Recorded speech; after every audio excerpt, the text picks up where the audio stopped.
Hello everybody and welcome to the preview of the second test match between England and West Indies. For this test match that begins on the 16th of July, we are going to be moving up to Manchester, Old Trafford, up in England, the hometown of Jimmy Anderson. West Indies absolutely blew England away in the first match. Of course, the match was a bit closer than just saying they blew them away, but just the manner of how clinical they performed on each and every day would have definitely blown England away. Doesn't mean to say that I think England would be shattered by the result, especially given that their star batsman Joe Root will be returning for this test match. And I think that segues nicely into the topic of team news for England, as far as who should be getting replaced, who's going to get the nod, and who's going to get the boot to be kicked out from the 11. I think the 100% chance of someone getting kicked out is going to be Joe Denley, because the way that he performed did not warrant a spot, especially when you have the star batsman Joe Root coming back and you look at how impressive Zach Crowley was. Given that Zach Crowley is a natural opener, him batting at number 3 shouldn't be even as hard to adapt as batting at number 4 would have been, especially after Denley would have eaten up so much time and not really produced much runs. So the way I see it, the only changes that are going to occur in this England team is that Zach Crowley is going to move up to 3, Denley is going to drop out of the team, Joe Root is going to come in at number 4, and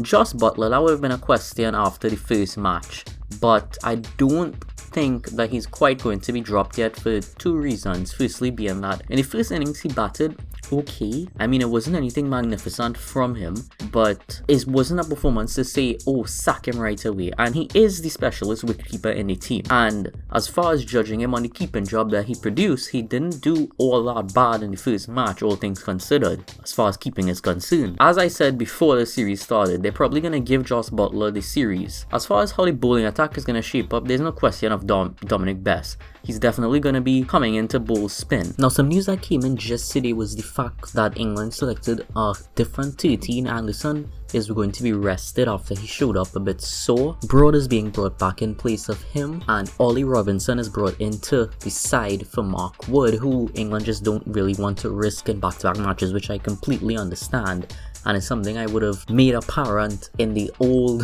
version of this recording. But now knowing the current team combination and knowing that Denley is confirmed to be out, the bowling attack in my opinion is going to likely line up as Chris Woakes comes in at number 7 or 8, Dom Bess gonna play at 9, Jofra Archer gonna play at 10, and Stuart Broad gonna play at 11. There is a likeliness of Sam Curran and Ollie Robinson. I don't think they're going to make it into the final 11 when England are going to be looking to go one up in the series. They're going to see like as strong as attack as they could, and I think they would have been a bit down at the fact that Anderson wouldn't have been in the game, but obviously as your stalwart you want him to be rested and ready for the next game, especially with him being home. As far as West Indies team news is concerned, I don't think they're going to change anything at all. It was a winning formula, and a lot of teams, they don't really like to tinker with a winning formula, West Indies included, so I don't at all see them making any changes for the second test match. As far as the daily weather outlook of this match goes, there isn't too much chance of rain, with the highest being 40% for Saturday. However, there is going to be some decent cloud cover for the period of Thursday and Friday, so that would aid some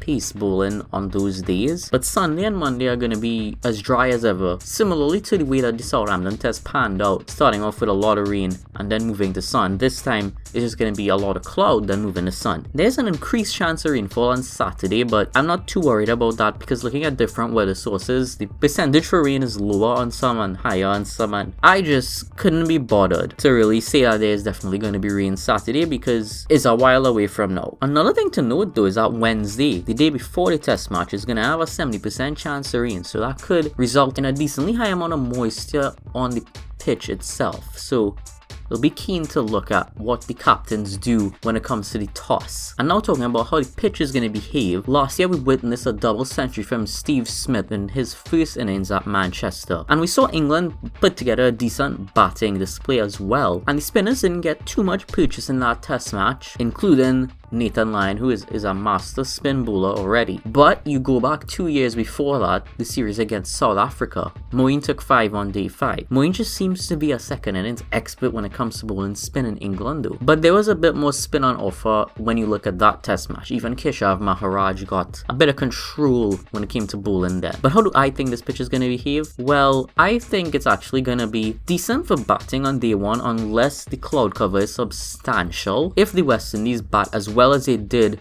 in the first test match and continue to play the ball late, I don't see them having the most issues. However, I do see the pitch being bouncier than Southampton and taking a bit less turn, as well as the turn is probably going to come in more so in D3 rather than early in D2. But it's definitely going to spin later on as well, because historically it is a pitch that does spin. But I don't think the spin is going to be substantial because the wicket is going to be fresh after not having any cricket being played on it for quite a while, other than the warm-up games. So what do I predict is going to happen in the second test match? Well, that's a fair show. It's going to be some serious money for anybody who's going to try to bet on what's going to happen, because West Indies are firing and they are reared up to go. The only concern for both teams, as a matter of fact, would be how fresh the bowlers are after putting so much overs in their legs. But moving to a wicket that I think is going to aid the seam bowling even more, West Indies are going to be right on point, especially if they're bowling right away. And England are definitely going to be looking to bat better than they did in the first game, with their captain Joe Root coming back into the fray and maybe putting together a better batting lineup centered around him. I don't think they're going to be pushed over as easily as they were in the first game. They definitely warmed up and back ready for the challenge in the second game, so it's going to be another enticing, mouth-watering game to watch. And as far as results is concerned, I don't think it's going to be a draw. The way that both of these teams have played in the past years does not show that a draw is going to happen at all, unless of course rain intervenes for maybe 2 days. What would I do at the toss? Well, if I was the captain and I won the toss, if the weather is cloudy, I will bowl first. If the weather, however, is sunny and looks as if it's going to remain sunny, I would actually make the brave decision to bat first, because of the way that the early batting has shown that it's not the most difficult when it comes to Manchester. But I wouldn't want to be in the situation of having to win the toss and select which one of those things I would prefer to do. Put it that way. So thank you for looking at my preview of the second test match between West Indies and England, and we certainly look forward to this historical series that has so far been very iconic to continue.